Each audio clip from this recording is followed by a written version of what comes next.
friends, my name is Katie Obi10, and with a better mental attitude, welcome to my 8-week commentary of Dance with the Stars Season 24. I want to start this video off by apologizing once more about my absence for the last 2 weeks.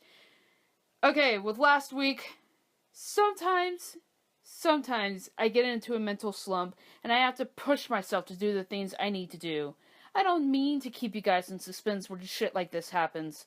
I know you guys want to hear my opinions on certain topics, but there are days where I just don't give a fuck about my life in general. But I have a better mental attitude this week. I am more positive. I'm gonna try harder.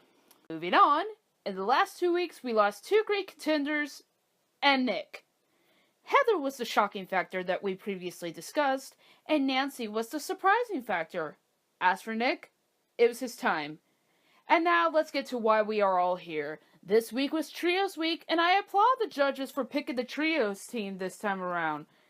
Really think about it, guys. All the pros that have made it this far in the competition would have just easily picked their favorite person to dance with.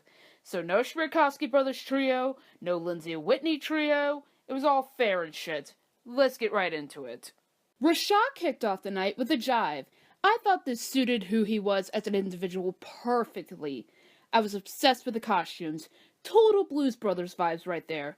While the jive was fantastic, I kinda saw the same thing I was experiencing with Bonner's Paso Doble from last week. It didn't go anywhere. I wanted a firecracker number, and what I got was Cheapy McCheapskate. I was slightly disappointed. Now going into his trio Argentine Tango, I was kind of intrigued when the judges were like, "Here, take Whitney." We all know Whit hasn't been on her A game since she got married, but this week, I would like to believe that she redeemed herself. There was so much power and angst. There was love and lust. There was passion all around. Rashad didn't miss a step. I didn't know where Lynn was coming from with his footwork. He probably just wants to find something to nitpick at. Overall, I enjoyed this dance, and I want Whitney's outfit. Whether you're a fan of Normani or you don't give a shit about her, those derogatory comments that she received were absolutely uncalled for. It made my stomach churn upon knowing those stupid assholes were photoshopping her being lynched. Is this the kind of world we are living in? This week, I judged a human being instead of judging Normani Corday of Fifth Harmony. This was a proper contemporary. This was clean and crisp. That's all I ever wanted, and I got that. She rightfully deserved those 10s, and I'm perfectly content with it. Now going into her trio jive with Alan, I thought it was a silly but cute concept. But the way they had Normani dressed made me think of all those ratchet hoes I went to high school with that tried to be country. What I do appreciate from this routine, it was also proper. She had the kicks and the flicks, which was always wonderful to see. But I'm kind of on the boat where I don't want to see a good-looking guy go shirtless all the time. It gets boring after a while. This week, I salute Normani for giving me content I've been wanting from her all along. At this rate, Bonner was the white version of Master P, and I never thought I would have to say that. Whether his video package was manipulated or not, him throwing a hissy fit at Sharna was not called for. He knew what he was signing up for when he agreed to do Dance with the Stars.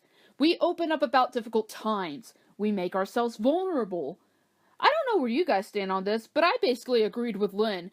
When you don't push yourself hard enough, regardless if you have a previous injury or not, you're gonna make people wonder why you're still in the running. I think the people weren't voting for Bonner just because he was a good dancer or a bad dancer. He probably got the votes because Sharna's fanbase wanted to see her get farther in the competition. At this rate, it was a waste of everyone's time to even watch Bonner perform disastrously. And speaking of disasters, what the fuck was going on with his trio jazz? Sharna and Britt made him look like a Jan Michael Waltrip. And really, Sharna? You're gonna wear the same outfit that you wore in your Argentine Tango with Hinch? It was like Librarian Sharna got promoted to Secretary Sharna. I like Britt, though. I want to see more of her and what she could do for us for the future. Congratulations, though, Bonner. You made Tommy Charlin a better dancer than you could ever be. Personally, I thought the song choice for Simone's Foxtrot was adorable, but it was kind of out of place for a foxtrot. It kind of reminded me of Sean Johnson's Week 1 dance from the All-Star season. Something wasn't right during this performance. I felt like Simone wasn't enjoying herself as much as she usually does. She's probably too hard on herself, and it doesn't make it better when the judges hound on her to be a certain way because of her background. And I felt the same way when the trio pasta with Brittany was happening. Simone was just looking around like, I'm so done, get me the hell off of this show. Guys, I fear for her next week. We might be saying goodbye to her if she doesn't get enough votes. Closing out the night was Grandpa Rossi. Tim McGraw's humble and kind is the embodiment of who David is, and for the song to be incorporated into a waltz was just the icing on the cake. He was in tune with the beat, and he soared like a healed bird. When Lindsay put her feet on David's, I legitimately started crying. Those are the moments that some of us take for granted. Most of you who have been with me in the beginning of this show know about my dad's passing, and you know I would give anything to have a moment like that. Basically, it was just simple and beautiful. Lindsay created an artistic piece, and this is how I want to remember David when this season is over. The trio passo with Haley, though. Oh my god, what do I even say about this? First off, Gangsta's Paradise? That is the best music choice in the show's history. Secondly, Grandpa Rossi was just looking like a complete badass. He's just strutting in like, yeah, I'm still cool and shit. And it worked so well for him. Lindsay and Haley were also goddesses this week. The whole gladiator concept was fan-fucking-tastic.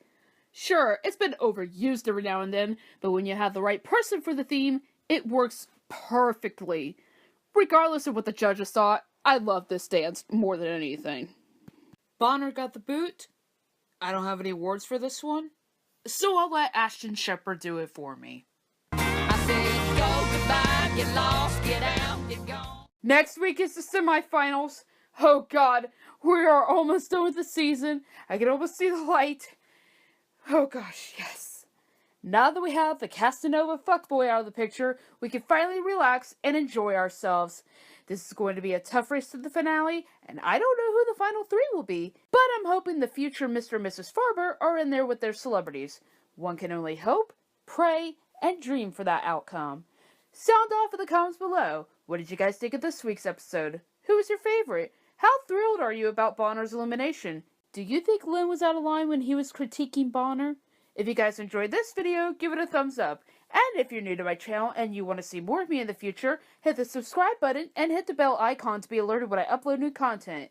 Until next week, take care everybody.